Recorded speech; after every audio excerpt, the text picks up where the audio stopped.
Imagine having access to a tribe of mentors, experts in the biggest questions in tech. This is Making Revenue Tick.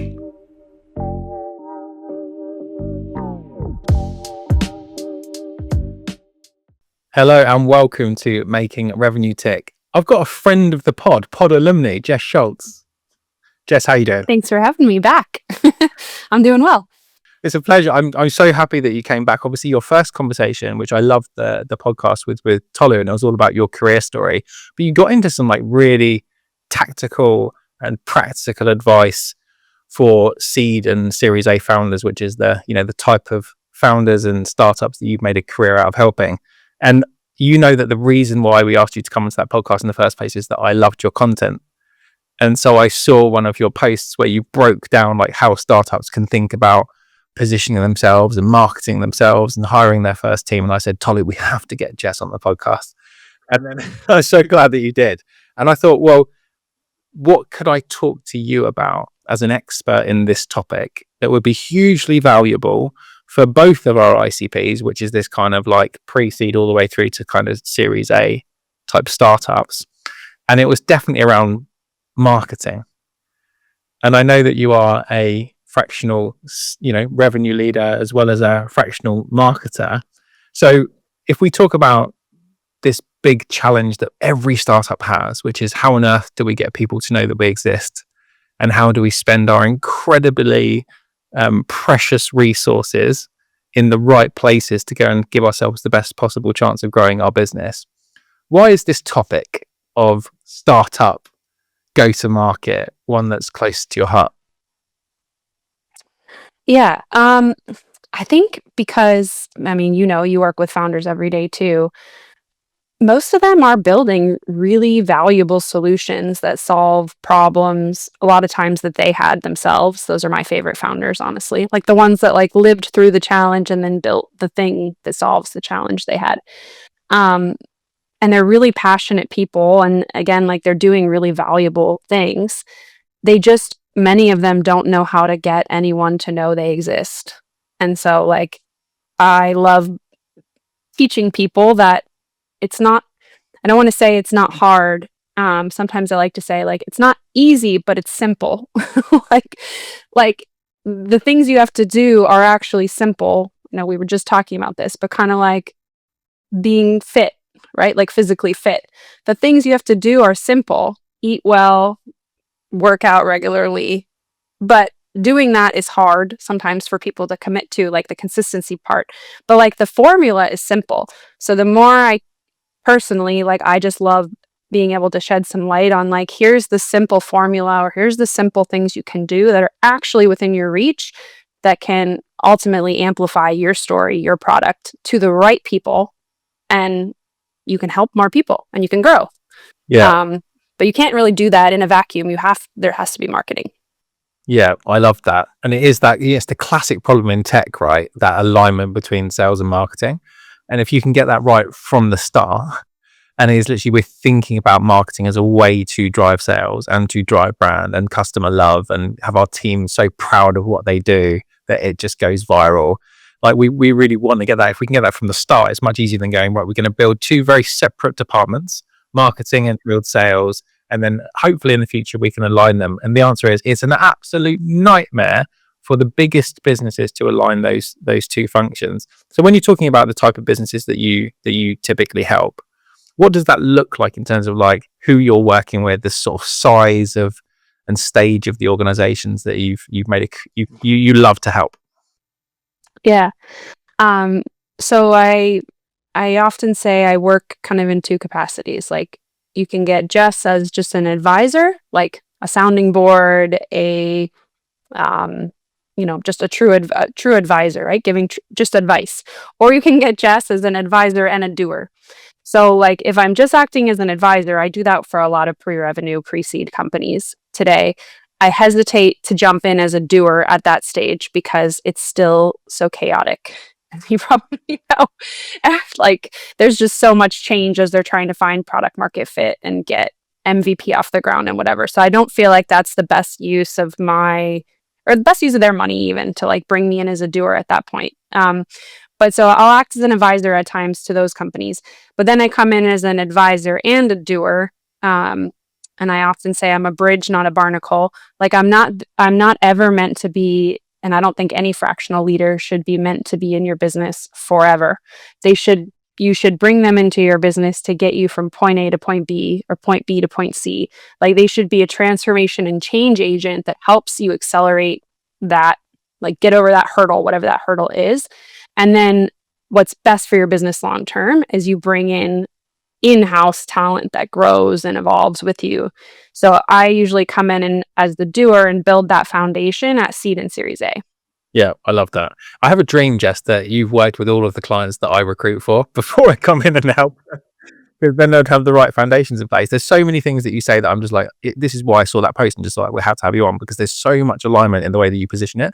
I when I was first positioning my recruitment business, said, look, think of me like a personal trainer. My job is to like get you fit, but then you shouldn't need me longer term. Like if you need me, we haven't like achieved the goal, because you should be able to go and do this yourself and like build the strength and build the muscle, build the team, whatever you need.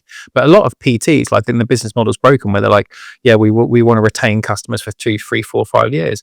Like people shouldn't need that. We're here to like inject all the things that we've learned, which is across lots of different clients and lots of different experiences, into this business so they can go and ultimately achieve the goals that they've got. And it's not to stick at this stage. There's no like pre-seed, seed, Series A businesses like, cool, we're done. You know, like they have these massive ambitions to grow. And exactly in the same way you positioned that this is not easy, but it's simple. That's exactly what I say about hiring. People overcomplicate this stuff so often. It's not easy to do, but it's incredibly simple. And I think that the overcomplication of it, the amount of conflicting advice that people have, like you talk about getting fit, is simple, but like that's kind of like people actually know what they should do. Whereas in this time, they might be going, here's stuff that I've been told I could do, like a menu of things that people have recommended. And anyone that I ask will give me some direct advice around the thing that I should be doing. But they're like, well, what on earth do we pick first? Because we don't have unlimited time and we don't have unlimited resources. So when you're thinking about like the amount of resources that a business like this would typically have, what are some of the challenges that are in their minds around how they approach go to market? I think exactly to your point, a lot of founders there's a lot of noise out there, and some of it's good, right? Like it's great that there's so much free advice and free resources available on the internet today. Like that's awesome. But if you don't know your ABCs, you don't know how to read. So like you and I might consume all these go-to-market podcasts, for example, and we're like, oh my God, I just got this great idea. But like we already have the baseline knowledge where that just took me up a level. Like we're already experts, right? Where we're just like refining our craft or adding a new tool to the tool belt. These founders are like babies for go-to-market, right?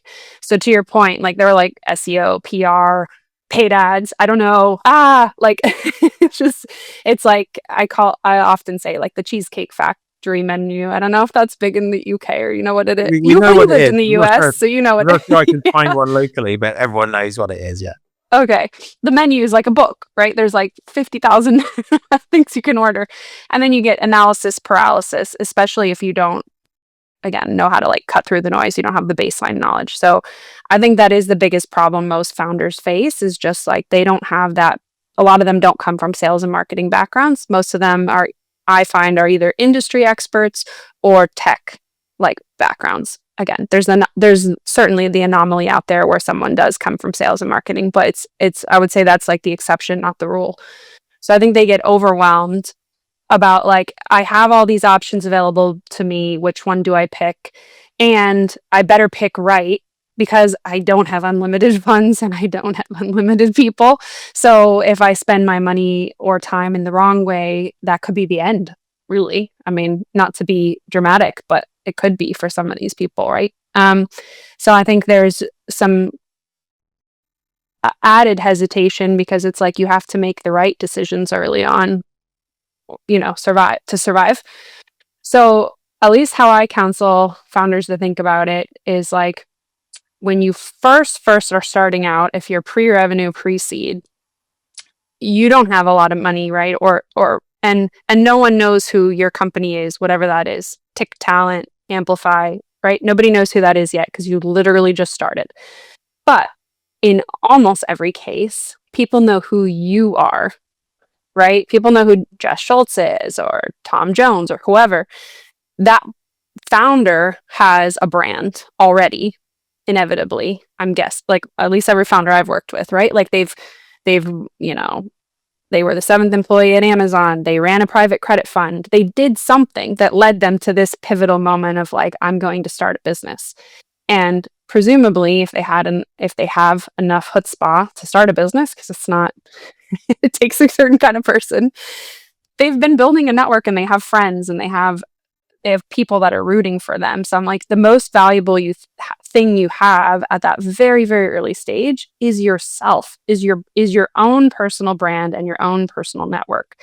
And so the more people you can just start connecting with in your target audience, and showing them that you're a thought leader and an expert like in your field through thought leadership. So like through LinkedIn, you and I both work with a lot of B2B, but like if it's another kind of company, like whatever social media platform is relevant for your audience, but like through social media, through podcasts, like guest appearances like this, like getting your voice out there, getting your story out there. That's the best thing you can do at first, is like build that audience. And usually I find that social media and podcast appearances are the easiest first things you can do. Just like they don't require a lot of upfront investment or a lot of time, again, relatively speaking.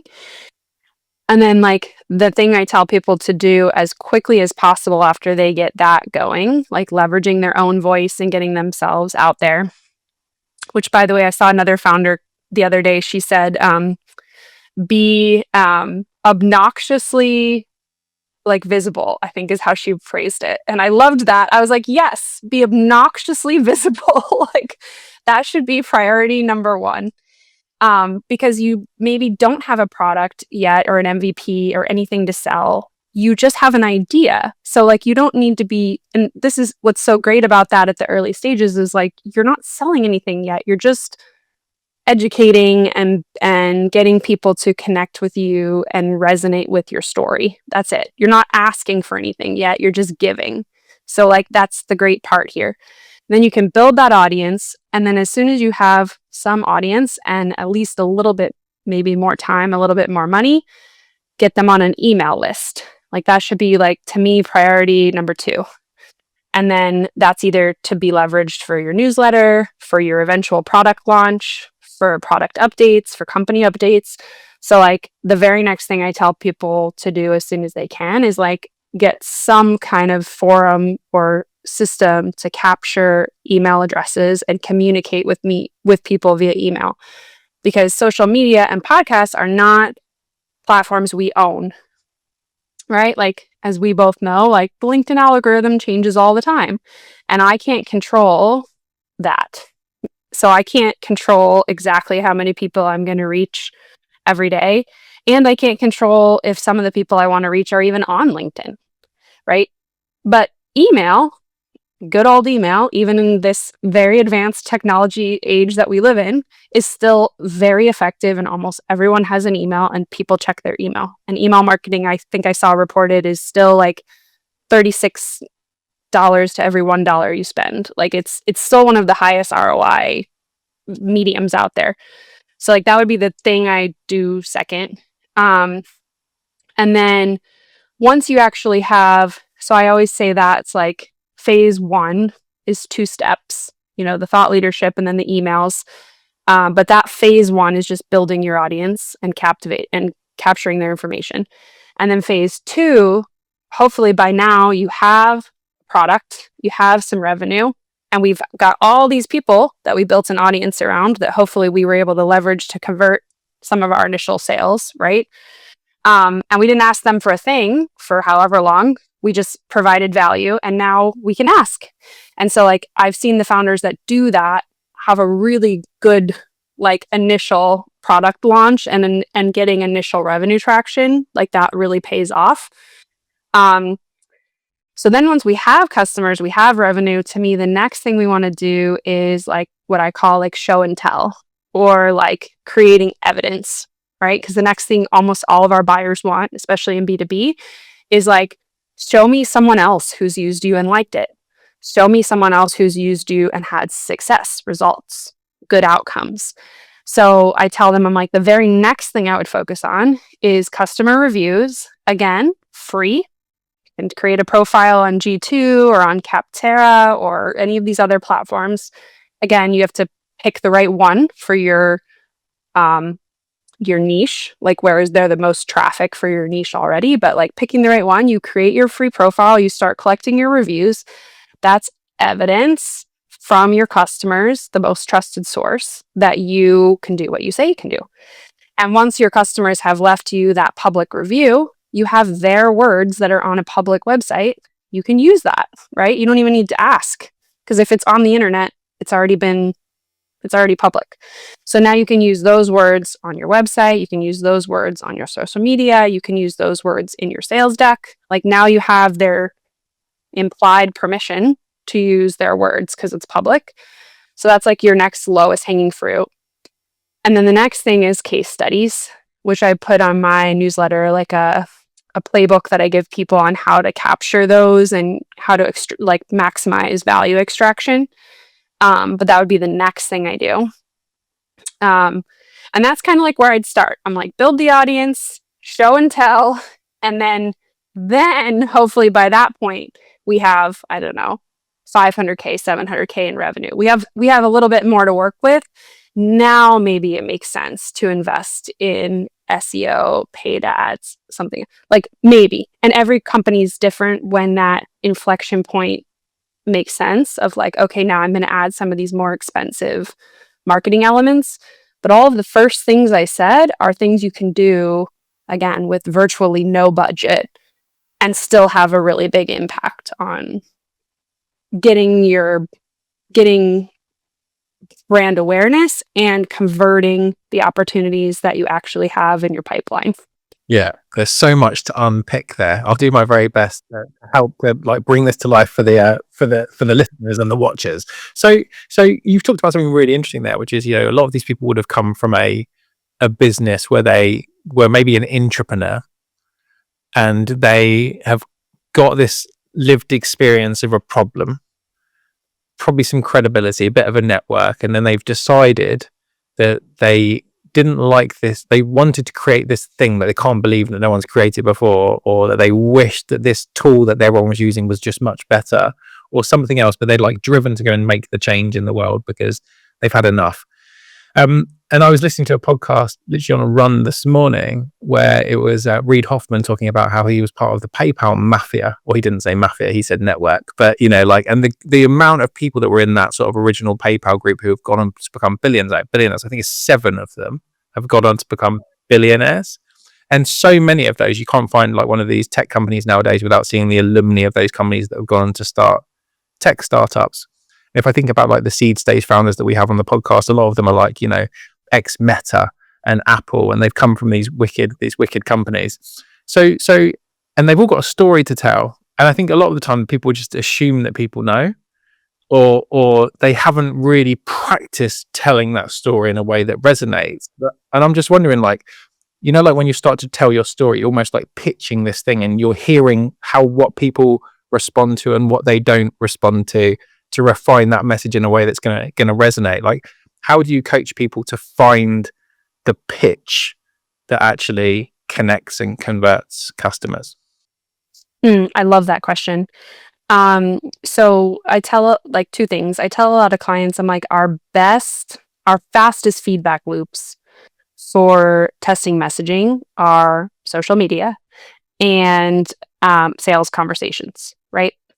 So like the bridge versus Barnacle thing I said earlier, right? Like I actually I don't know, that came out of nowhere one day on a sales call, but I was like, you know, I'm kind of like a bridge, not a barnacle. And literally on the sales call, all 3 of the people I was pitching to at this startup were like, That's brilliant. I love that. And like months later, they would still be like, I'll never forget that bridge, not a barnacle thing. Like, and it just clicked, right? It was like a way, it flew off my tongue, but it clicked for them. And so once I saw that visual reaction in the moment, right? Like the nods and the, yeah, I'm like, okay, now I got something here. That becomes part of my pitch. So I tell people, I'm like, your customers are giving you signs either through, and I'm sure you see it too, right? Again, we talked about like, you don't need to go viral on LinkedIn to get that feedback.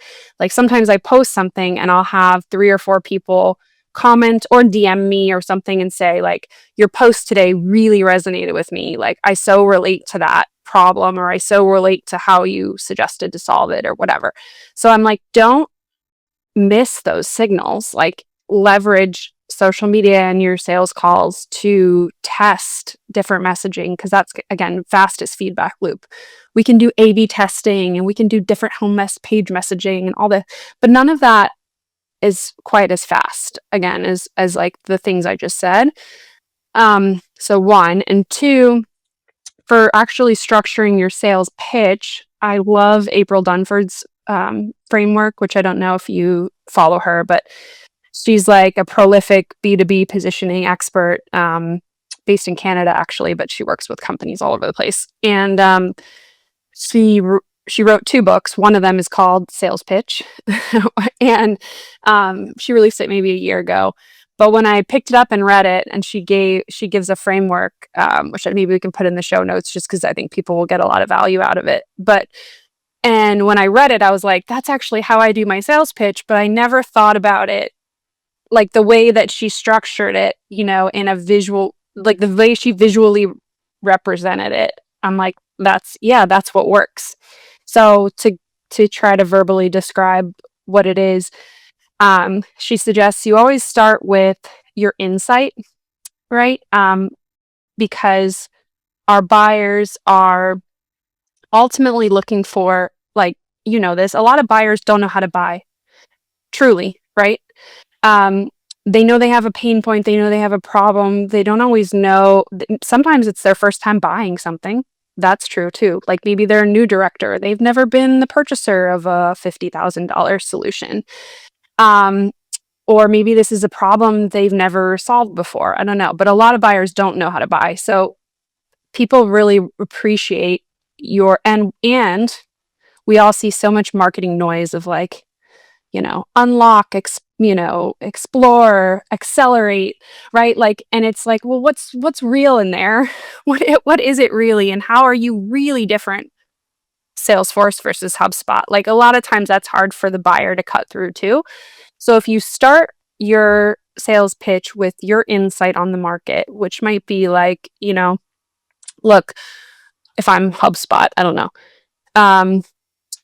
Look, we started off as a marketing solution. We quickly realized that marketing and sales are 2 of the most disjointed functions in the go-to-market hemisphere. And so instead of having HubSpot as a marketing solution and then a separate CRM, we really believed that bringing these 2 things together into one product, into one platform where sales and marketing coexist with full visibility, is the ultimate way we're going to align these teams and drive teams forward faster. And so we added Sales Hub. And, that's what we believe. We truly believe that by these 2 teams coexisting in one single platform and not in 2 separate point solutions, that's what moves businesses forward. Something like that would be like an insight, right? Where you're saying like, not just what you are, but like how you fit in the marketplace and why did you choose to architect your solution or your service in the way that you did. So you kind of start with that, like insight in the market, and then you move into like, but sure, could you do 2 separate solutions? Like you move, the next part of your pitch is like the competitive alternatives, right? Sure, could you buy us versus and Salesforce and help Scout? Yeah, you could. That's an option.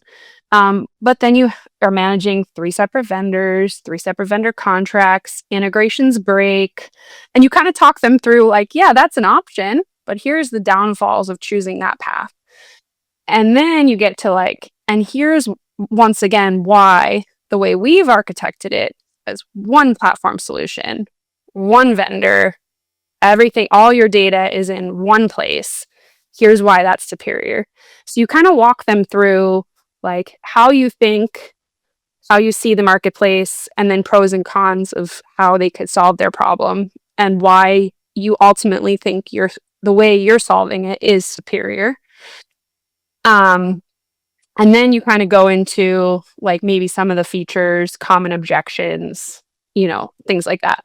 But like if you start with that hook of like insight, alternate, like go ahead and address the elephant in the room, and you don't have to name competitors. You could just say you could procure point solutions. Like there's ways to like word it so that you're not calling competitors out. That's up to the person in this situation.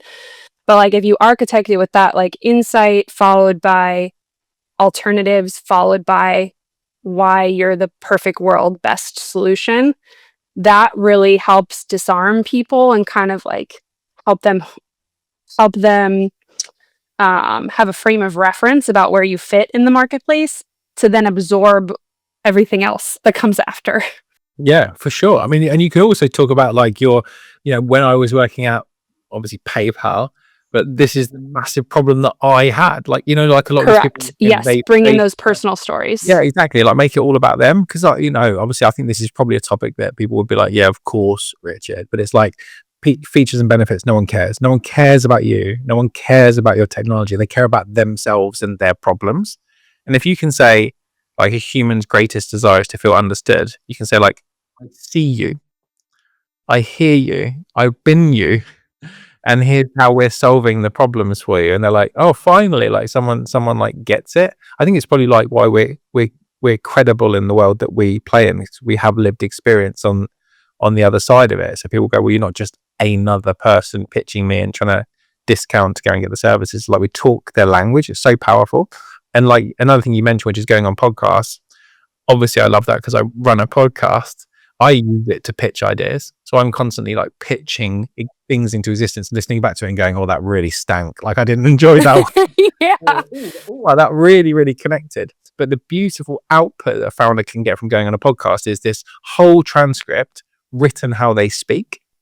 Yes. And in copywriting, it's like, if you haven't learned copywriting, and I have never studied copywriting, but writing how you speak, particularly in a world where everyone just jumps to AI, so everyone sounds the same, is like such an art form. And when you see people like Gallagher Aligned doing his posts that get 35 million impressions for free a year, and it's just like you're just going, someone deeply understands their ICP and there's no like fluff and M dashes and all that sort of nonsense.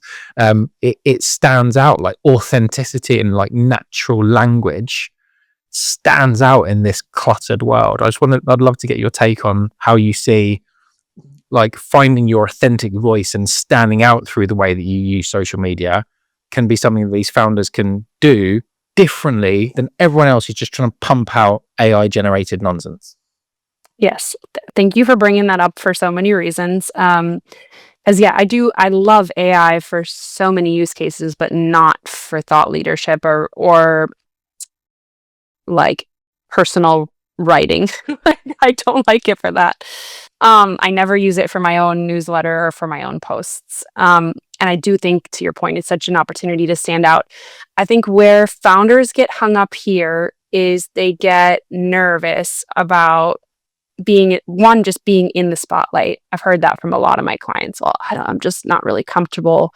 And I'm like, I get it. And respectfully, I need you to get over it because this isn't just about you anymore, right? Especially if you've taken like VC money. But even if you haven't, even if you're bootstrapping the business, if you have employees, it's now about more than just you. It's about your employees. It's about your investors. It's about your customers. And like the only way that your business moves forward is if you stand out front and take the lead here. So like respectfully, you just have to get over it. And it's funny because maybe you'll be surprised by this, but even I felt that when I first started my company. I remember thinking like, yeah, okay, good. I'm glad. Cause like, I think people see us now probably and think, oh, that's just always been easy for them. No, like I felt that same way. I'm just a recovering, I got over it. Yeah, exactly.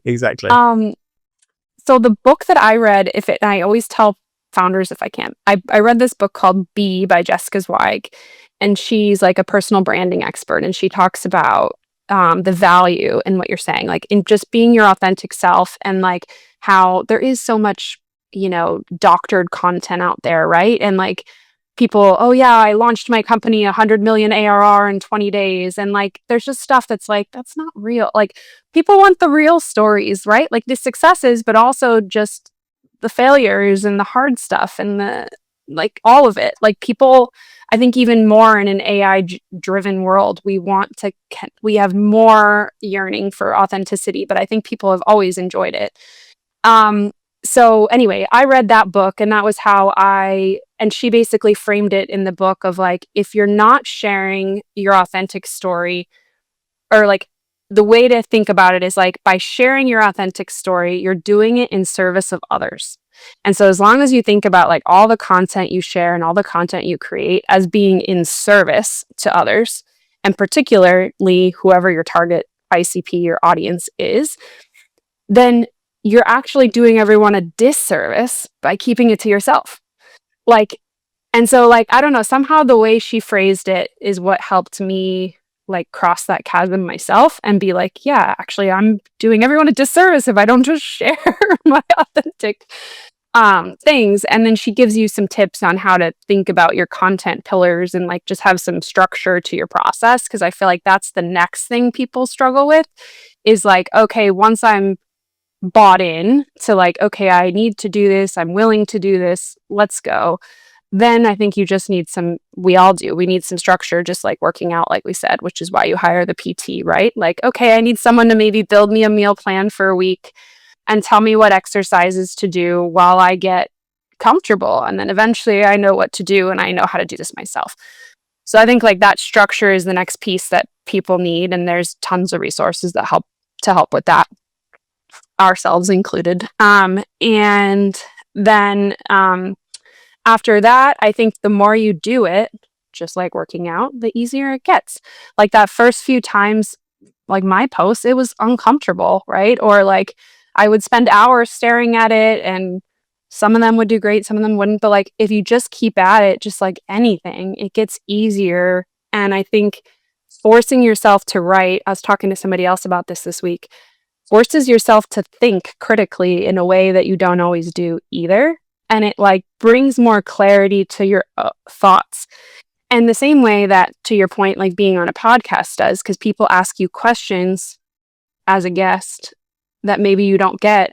Because usually, especially if you're the founder, you're the one asking the questions to the customer, 100%. Right? Like you're not the receiver as much. And so it makes you think more critically and come and like cement your own ideas and thoughts more formally. So I feel like writing and creating content has definitely done that for me. It's like helped me take Play-Doh and like make it into something. So I think just that's the part where you have to like trust the process and know that you will get better and it will evolve and you will. And then I love what you're saying too, is like another thing I tell founders is like, I hate that term growth hacks because it sounds like there's some way to push the easy button and that just doesn't exist. But I like the term instead, or I've been trying to use it more, of like go-to-market multivitamins. And so a lot of these things that I try to recommend, like podcasts, have multiple benefits. So to your point, like, okay, we get on the podcast, you ask me a bunch of questions that make me think critically. We record it. I have, to your point, a whole transcript of my real words answering your questions. Hopefully I did a decent job. And then I have that transcript to work with where I can create social media posts from things that I said. I can create a blog. I can clip it into like 30 and 90-second video clips that I can use on social media. I get a backlink from it. Like you, in the show notes, you say Jessica Schultz, Amplify group, put a link to my website. That helps my SEO, right? So I think sometimes also what I think founders don't know that I try to help them know is I'm like, there's a lot of things we can do that like that 1 hour, we get like 30 outputs. So that's awesome. So like find those things where we can do the one-to-many, two birds with one stone, whatever, 10 birds in this case. Yeah, 100%. There's so many use cases, right? Because I think that the other thing is like with podcasts, you can use it for outbound. So obviously you can post some clips, but there's nothing like if you let's say you had like a small sales team or a marketing team, and you, the founder, go on a podcast, you talk about the origin story of your startup, the problem you're solving in the world, some real life examples of what it does. You get some of these short 30 to 60-second clips, and you give them to your team, and your team can reach out to people and say, "Our founder was actually just on a podcast where they talked about that exact problem," and then like offer trying to get an indicator of interest. You're not saying here is the clip. You say, "Would you like me to send you a link?" It's so low friction. It's such an easy CTA. Everyone will say yes to that, whether they watch it or not. It's like, well, they're obviously engaged with this topic, and maybe you could get the founders to go and have a conversation with them, or you could say like, here's the full link to the full podcast, or what did you enjoy about it? It like creates a conversation. No one's sending out podcast clips in Outbound, and it's such an obvious play. Even if you're the founder, I use it all the time. Not just like me talking, like a huge value that I get from the podcast. So I think that another play that a founder could do, it takes more time, but would be to start a podcast, because you can utilize the guests' clips, right? Like I've sent out your podcast to a bunch of people, Jess, and I've sent out lots of people's, because they're all facing the same challenges. They're like, "Oh, we're really struggling with this thing," and I'm like, "Oh, well, we just did a podcast about that. Would you like me to send you a copy?" And I get like CEOs writing their like podcast notes back to me as part of a sales process. I'm like, you spent an hour like watching this other person facing the challenges that you're facing. It just puts you in a completely different level. So I just think there's so many wonderful ways that you can use face and voice. Yes. To separate from the text world that ChatGPT is now at a very, very high level able to do, and a lot of people wouldn't be able to see. That doesn't take a huge amount of time to go and rent studio space and like spend hours preparing scripts and thinking of it like a sort of big TV type campaign. It can be like these tiny, tiny little moments, 10-second clip. And then suddenly you could utilize that in your outbound. Yep. Like I love that. And I actually haven't used it in Outbound, but now I will. So thank you for that. I'll add that to my benefits list. But the other thing I would add to what we're saying too is it even helps nurture your existing audience as well, right? Like, and I've heard this time after time again with my own podcast appearances, like people that like maybe a founder that I pitched a year ago and he went dark. We'll all of a sudden see a flurry of posts about me being on a podcast on LinkedIn, and we'll reach out and say, "Hey, I saw you on the show. I listened to it this weekend. It actually made me think we need to reconnect." Like, right? It's just another way of reminding people you exist, like being, as that one woman said, like, what'd she say?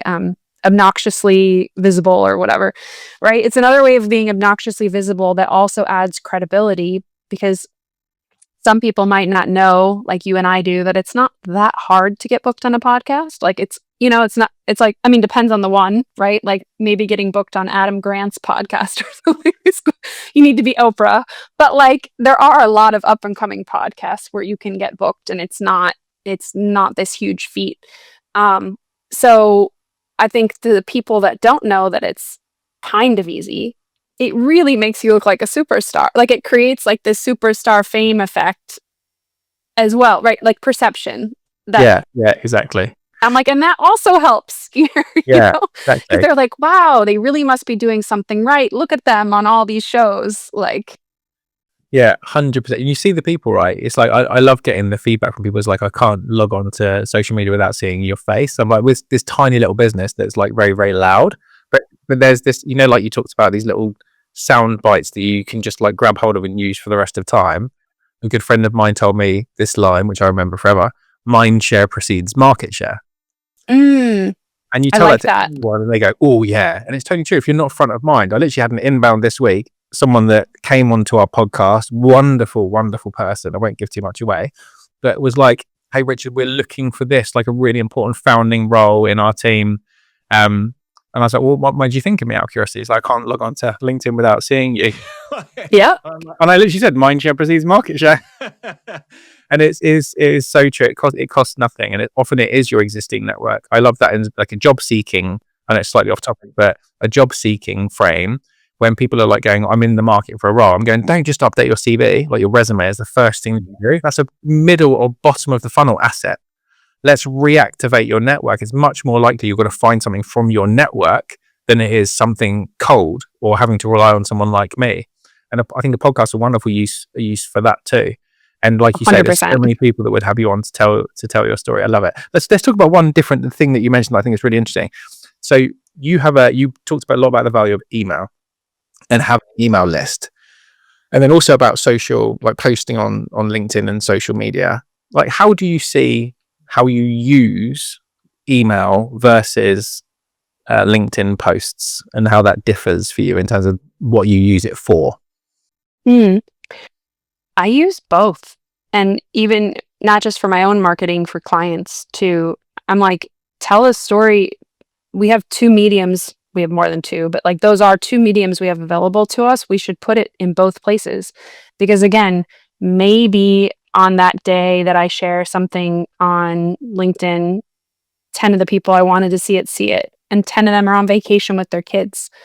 But if I hit their inbox too, maybe when they're cleaning out their inbox next week, they're going to see it.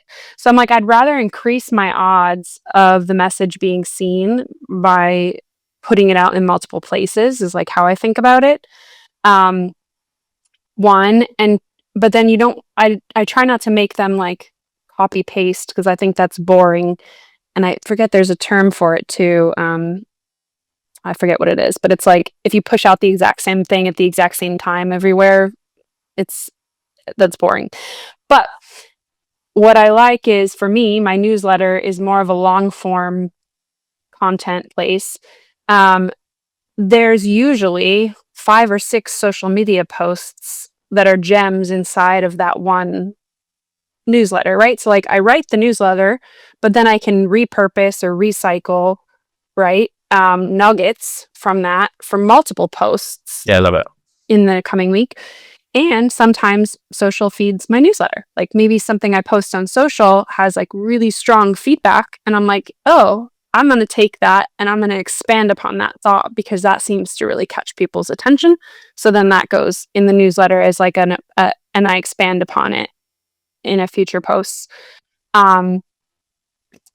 And then the other thing I guess I would say, like I try to remind people, is like a variation, which you were alluding to a minute ago too, of like different mediums, because we're all also different learners and absorbers of information. Like you said, maybe some people are more auditory and visual, and so they enjoy like watching or listening to a podcast more than reading a newsletter. So I mean, I just run out of time in the week, but I would love it if I could also record a video every week that I send my newsletter of me talking about the key points in it. And then that could be distributed on social media, or even maybe I've seen some people starting to put a short video, 2-minute video in their newsletter, where it's like, maybe you open the email, you don't feel like reading the email, but you watch the 2-minute video, right? But like coming with different formats of media too, I think helps you maximize your reach, because different people are going to consume differently. And they're just busy in their own life, right? The fact is, most people will ignore most of your marketing most of the time, and that's fine. And this is why you've got to like play the percentages and also like find where someone might go. Because the reality is, like, a lot of these people you're trying to sell to, or that would be your customers, are just rammed. Like their calendar is literally from like 8 a.m. through till 6 o'clock, calls, meetings, traveling. So like when they disconnect and they maybe go onto like TikTok or Instagram or Facebook, that's when they would see it. Or maybe, like you say, they're not like in LinkedIn during the day going and looking at that stuff. Maybe they've been turned off because of all of the AI going on there. And then they open up their email, and that's the time when they get to read it. And if there's like multiple, there's like video, GIFs, all sorts of stuff in there, that's really valuable. I love that. Let's talk about multivitamins, because I love this topic. So when you talk about go-to-market multivitamins, I'd probably say funny that I'm saying multivitamins and you say multivitamins, but I know, it's okay. So what does that mean to you? To me, that means like, how can we strategically spend our time and resources? And our time is our biggest resource usually as a founder, right? But our time and our money, how can we spend that where we get, again, multiple benefits for that one investment. And so, like, for me, like I said, podcast is one of those, because it's like we do this one thing for 1 hour and I get all of these cascading benefits off the back end of it. Fantastic. Or like customer reviews, like I mentioned, like there's so many benefits to getting those. Like it helps you with top of funnel, because G2 and Gartner and those outlets, they spend a lot of money to market through paid ads, through SEO, etc., to market their product as the place to go for software shopping and software reviews. So when you're on there and you have reviews, you benefit like indirectly from the big dollars that they pump into it, right? Even if you have the free account. And I've showed people too, like on those platforms, you can more easily rise to the top of the search rankings in there oftentimes than you can on Google, because there's so many factors on Google and it's always changing too. But like, for example, for a while, and I probably talked about it too much and now my competitors got wise, but for a while I was ranked number 2 sales consulting firm on G2 because I just had more reviews than everyone else. And so like if someone was shopping for sales consulting, I was the second search result. And that still drives a lot of inbound for me. Again, now my competitors went and trumped me, and I think I'm like, but I'm still on the first page. I'm not on the first page of Google for sales consulting, So like it's finding those little ways of like, how can we invest, again, a little bit of time and resources in this area, and we're going to get, I'm always looking for like 4 or 5, if not more, benefits that we're going to get as a result of that investment of time, money, energy. I love it. So let's say that there are founders and startup leaders watching this, and they're thinking about, right, cool, I want some multivitamins in my life. And what's like a sort of a favorite use case you have of where you can do one thing and then turn it into 3 to 5 other ways of using the same effort to drive value in different places? Those are 2 of them that I just gave you, like 2 of my favorites. I would say my third favorite, but I have a whole article on this that you can feel free to put in your show notes too. My third favorite is doing outbound on LinkedIn, coupled with thought leadership on LinkedIn. I'm always running an automation, to be honest, building my network on LinkedIn. And I don't even it's like what I call soft outbound. It's not even like I'm asking for anything. I literally send I pull a list of who are founders who raise seed and Series A stage funding that fit my ICP. And I put them in a sequence to basically have me reach out and say, hey, I'm Jess. I'm a fractional CRO, CTO. Not CTO, CRO, CMO. I work with, startups. Just thought I'd connect in the event that I can be helpful now or in the future. A couple days later, they get a little note, hey, I also run a newsletter. It's free, full of tips, tricks, and multivitamins. Thought you might get value out of it. Here's the link. I don't ask them for a thing. I just say hey, I'm here. Hey, here's a resource. Hopefully capture their email. And then they go. And so I'm constantly growing my audience of my ICP, asking for nothing, no hard sales pitch. And then I'm constantly posting on LinkedIn.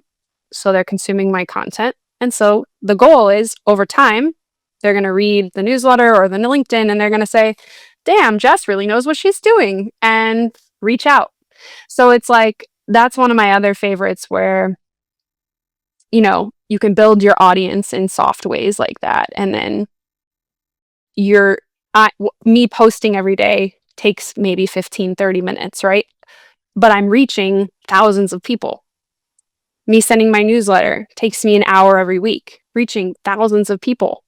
And so it's how do you find those ways of just constantly expanding your reach, but not expanding the time that you are spending or the money that you are spending to expand your reach, I guess. No, I think it's brilliant. I would imagine that there's loads of people just going, oh, well, maybe there's a bunch of stuff we've already done that we could repurpose. Like when you're working with founders, how often is it the case that you go, let's go and look at what you've actually done already that we could immediately go and get some low hanging fruit and leverage And like, what's that typical stuff that they have done that you're going, oh, brilliant, this is gold. This is a gold mine. I'm so excited about it. I would say most of my clients don't have much when I come in. Best case scenario, but sometimes this isn't even the case. They've been at least logging their emails in their CRM and maybe using some kind of conversation intelligence tool to record their calls. That is definitely helpful, because then I That's can go gold, yeah. see, especially with AI too, right? I can go see how are you talking about the product? How are people responding? I can hear them in action, and I can look for those aha moments, even if they might have missed them. I'm like, when you said this, they all were like, so that's kind of the best case I can usually hope for, is that they have, again, at least email and call history that I can study. But I mean, occasionally they might have a customer interview I can watch, but really most of the time I'm coming in and they've gotten where they've gotten based on the founders network and maybe some of the investors network, and just brute force, they've closed deals. And so I'm like, that's awesome. But usually by the time they call me, they've hit a ceiling of that, right? Like, we've exhausted our network, we've exhausted our investors networks. Now what? And I'm like, oh, I wish you could have just started a few, but it's fine. You start when we start. But I still tell them to be positive, because I always try to be positive. I'm like, you got to this point, wherever that is, 1 million, 2 million ARR, with no marketing, with no case studies, no reviews, no podcasts, nothing. That's freaking incredible. There's only up to go, right? Like, we can inject some really basic marketing here, and there's only up. Yeah.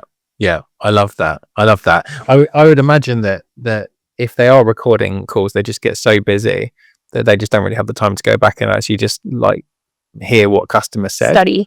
Yeah. Yeah. And it's like I always make a joke with Tolly that I, on my runs, listen to our podcast. It's like my favorite thing to do. But it's not because I'm like this sort of massive narcissist, maybe 6%. But the major value is that when I'm in the conversation, I enjoy the conversation, but I'm obviously very actively listening, and I'm focusing on lots of different things. Whereas when I'm just on a run, I can just really listen, and I pick up loads of things. I often listen to a podcast 2 or 3 times. And if you could do the same with customer calls, yeah, where you're really listening back going, I didn't notice that silence that they put there, or when I interjected with that thing, or that thing that they said, but maybe they didn't say. And as a sales rep, when you're listening back to your calls, it's incredibly painful when you start to listen to the calls. All you focus on is the negative. But the amount of things that you can learn about how your own pitch can improve, and your own questioning skills can pick up. But really what they did say and what they didn't say is phenomenal, because unless we take the time to stop and analyze, we're just moving so fast forward that we're not really learning from all the effort that we've gone and done. In terms of multivitamins, there's nothing really more powerful in terms of medicine than the medicine of hearing your own mistakes and the things that you did well. And honestly, your next best marketing tagline could be buried in there. Meaning, when I interviewed one of my clients' customers, he made a comment, and he's not a marketer. He's the head of a trading desk, right? But he's like, yeah, they let me move at client speed, not bank speed. And I was like, boom, that is the lot, And I was like, he just gave us our marketing slogan, move at client speed, not bank speed. And so it's you can pull, and how powerful is that too? Because it's we're selling to more people that look like him, right? So it's and not that everyone has to know that those were his words necessarily, but it's that's your next slogan. Or I saw actually one of my clients told me to, the thing actually he gave me, I think it's actually still my hero message on my website, but this was his quote to me. He's like, I was doing a reference call for you, and they asked me what I like most. And he's like, what I told them is that I really appreciate that with you, I can be the client and not the manager. And I was like, damn, that was a really good line too, because he's like, I don't have to manage you. You manage yourself. Like, Yeah. if I hired someone, I'd have the responsibility of managing them, and I just get to be the client. And I'm like, damn, that was really good. So those are just those things you can find, right? To your point from re-listening, like sometimes your clients are the geniuses. Yeah, often, right? Because it is that plain language. It's like I often talk to people. Is like if I'm scoping out a project, and obviously I need to be able to deliver a value proposition on behalf of a client to the market. And if I ask them what they want me to say, they'll just like show me the website, and I'll just get this very generic picture around what it does. But if I'm like, well, what do your customers say that the reason they chose you is? And if I was speaking to one of your sales team at the pub and I was asking them to tell me what you do, how would they describe it to me then? They like take it like a very casual, non-structured, normal, formal way of describing things. And often it brings you down to a level of simplicity of language and relatability of language that it cuts through, like you say, we're going to unlock and transform and revolutionize and all this absolute nonsense that sounds like good at the time. And then you go, literally we sound the same as every other person. And do you have a favorite way of capturing, apart from obviously, so you interview clients, that's really interesting, you're listening back to calls, are there any other ways of capturing those aha moments that you found to work? A lot of like workshops that I do with my customers, like we'll do like a customer journey workshop where, it's like a 2-hour session with every person that touches the customer experience. So that sometimes can be 5-6 people because it's like customer success, maybe the CTO, because even they might get involved in some sales, whatever. Like where we really talk through like, okay, at each stage of the buyer journey, what are our customers feeling, saying, thinking? How can we build a better digital experience for them to address, So like those kind of workshops are super valuable. And then like positioning workshops where like, again, like there's some structure to it. And I often tell my clients, I'm like, no one knows your business like you. You are living and breathing it every single day in front of customers. You built it, right? I'm never going to be that. The best I can hope to be for you is like the expert question asker. like I know how to ask you and your team and your customers the right questions and probe at the right things to pull, like you already have the answers inside of you. It's just like I have to extract them through like really good question asking. I love that. I think it's like that's probably like a massive nugget here, which is founders should surround themselves with people who ask them great questions. Yes. Because everyone's talking at you, but very few people ask you questions that really make you think differently. Yeah. And I think that it's like if you're hiring, for me, that's the biggest indicator of how good someone is the quality of questions that they ask. Because you can, I agree with that. You can learn so much about like what someone's mentality is, their attitude, their mindset by the questions that they ask you. And I think that a lot of interviewing goes wrong because people are just so indexed on the answer, like their process is designed to go, I'm going to score your answer. But Yes. How many people come in and like lead the conversation? And what you said about that founder said that, I don't need to manage you. You have a huge amount of ownership. You're very resourceful. You're very collaborative. You execute. You have the core framework I would describe as a multiplier. And if you've got those people in your business, great. If not, you can bring in some people externally who can almost like that's their sort of PT-ness, is to get you to build the strength yourself by just getting you to think slightly differently about your routines, the way you think about things, the behaviors that you drive, the questions that you ask your team. I think there's an absolute magic in questions. I completely agree with you. Yeah, I love that because like even yesterday we did a positioning workshop with the client yesterday, and I was like, here's what I went to all your competitors' websites. I studied them, I studied the market, like various like market data, right? And here's what I can surmise based on all those things. But you live this every day. What about like what truly makes us different? And like got them like talking, and by the end of the call, we really like now I feel so confident in how we're gonna talk about their unique value in the market. But I'm like, again, you can leverage all the data in the world, but the founder has a knowledge of their business and their customer that no one else has. So yeah, to your point, it's just extracting that. Yeah, I love that. It's all the stuff's in their brain. They just need someone to ask differently. It's like one of the scoping questions I always ask people, like how do you describe your origin story to customers, and how do you describe it to new starters? Like what are some of the reasons they've joined you? Like you're asking just questions that aren't like, what do you need me to go and do? And I see so many people are like focused on winning business. Yeah. And acquiring the customer, that they're like, yes, I can do all of it. They design a service, but like, I think we will feel the same. And a good consultant would always feel the same, which is we're not going to take you on face value in terms of telling us what you need. We're going to spend the time to really understand where you're trying to go. We might have to tell you some like harsh truths around some of the blind spots that you've got. And if you're a founder that you can find someone that can help you find your blind spots, there's so much gold in losing those blind spots and bringing in the strengths into your business with people who will challenge you, but also be better at you at doing the things that you've been struggling to do by yourself for so long. Mm-hmm. Yep. I love it. Couldn't have said it better. Yeah. There was a quote that you sent me. I just wanted to just hear your thought on it, which is in as part of our preparation for this, you told me about a quote from Karina Owens. Oh, okay.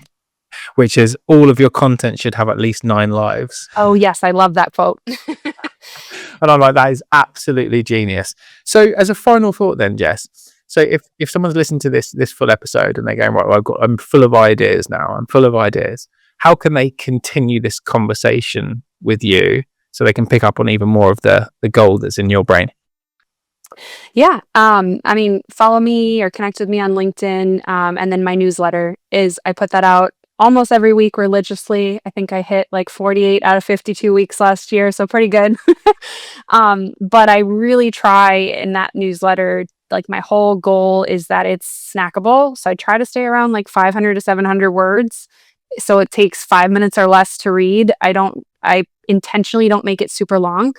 And then I really try to make it practical. Like I try to not talk in big terms and Harvard speak, and just like make things really simple and straightforward and actionable. Like that's like my other like biggest goal of it. So obviously you can reach out to talk to me one-on-one, but even I think like a lot of people could just get a ton of value out of just signing up for that, and kind of like it makes the learning, I think, easier because it's bite size each week. Yeah, absolutely love it. And just as a quick piece of feedback for you, my wife is currently building a business around dog nutrition, and she was looking for like wonderful ways to go and build her business, and she's starting to build a podcast. She's trying to form all these connections with vet nutritionists, and I've shown her a couple of your newsletters, and she absolutely loved them. She's like, this is so practical. I've never heard these ideas at all. So if my wife can pick up value, I'm sure a tech founder can too. So definitely get on the newsletter, people. Well, look, Jess, I've absolutely loved this conversation. Thank you so much for sharing so much value with everyone. Thank you for having me. It's a pleasure. For everyone else, we'll see you on the next episode. Thank you for listening. And if you enjoyed this conversation, we've got a newsletter called Growth Magnet on LinkedIn, where we take the best insights from all of these episodes and turn them into bite-sized format for you to enjoy.